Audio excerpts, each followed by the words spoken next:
parler des végétaux, mais nous allons en même temps voir les deux possibilités pour pouvoir insérer, intégrer, rechercher des hiéroglyphes dans un texte dans GSesh. Alors, il y a une des choses, les méthodes les plus simples et les plus fréquemment utilisées, c'est les hiéroglyphes de base. Donc, quand vous ouvrez ceci, vous avez ici toutes les catégories de la classification de Gardiner, et pour chacune des rubriques, vous avez les hiéroglyphes les plus fréquemment utilisés. Alors bien entendu, ce n'est pas la seule manière de les retrouver. L'autre manière de la retrouver, c'est d'aller ici dans Fenêtre et de venir chercher ici hiéroglyphes. On active ainsi ce qu'on appelle la palette hiéroglyphique, dans laquelle on va retrouver toutes les familles de la classification de Gardiner. Donc ici, ce qui nous intéresse nous aujourd'hui, ce sont les plantes et les arbres, les végétaux. On voit qu'il y a possibilité de faire des sous-tris. Si je cherche une sous-famille de ce qui représente simplement des branches, ou bien ce qui peut permettre de représenter des buissons, par exemple. Donc il y a une possibilité de trier. Ce qui est intéressant, c'est qu'on voit que les hiéroglyphes qui sont ici et celui que je recherche est effectivement celui-là. On est donc dans les M et même le M2 qui est ici. On voit que on a ici la translittération et on constate que le M2 a 4 translittérations possibles. Normalement, le plus souvent, les translittérations sont proposées dans l'ordre le plus fréquent dans lequel on les rencontre. Commençons par le premier exemple. Premier exemple qui reprend un mot qui se compose des phonétiques I, D et le H pointé, et auquel on ajoute le déterminatif des plantes. Ce végétal, qui va donc se translittérer ID, H pointé, en fait va désigner un végétal qui était tout à fait commun et habituel dans l'Égypte ancienne, à savoir le jonc, le roseau. Alors, on va voir un autre exemple de nom de plante, mais qui fait partie de quelque chose qu'on retrouve régulièrement.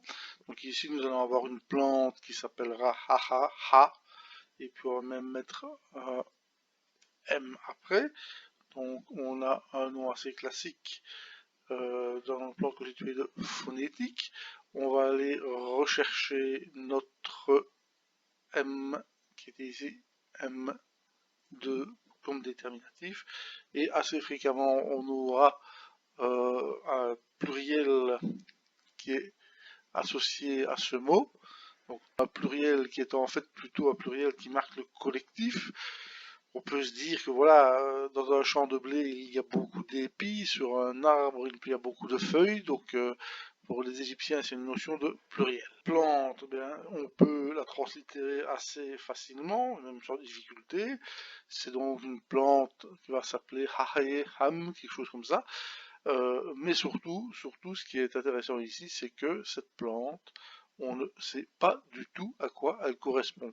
Donc on a de très nombreux nombres de plantes, surtout par exemple dans les papyrus médicaux, comme le papyrus Ebers, où on dit utiliser telle ou telle plante, mais on ne connaît pas la plante, car on ne l'a pas associée à une représentation qui nous permet de l'identifier. Donc plante, il y en a donc un grand nombre.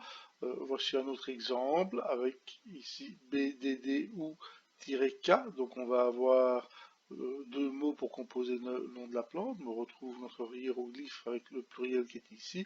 Et tout ça, c'est tout simplement le nom de la pastèque, un fruit qui était apprécié. On retrouvera alors des noms de plantes tels que celui-ci, qui à ce moment-là fait plutôt référence non pas à une plante précisément, mais plutôt à un groupe de plantes. Et on aura par exemple dans cette catégorie ici la plante chouhou. Encore une fois, on va avoir le pluriel collectif qui vient se mettre derrière. Et alors cette plante ici, que l'on translitère donc chouhou, hein, tout simplement, et bien ça c'est le le mot pour désigner d'une manière globale une plante comestible, ou plus simplement dit, le légume.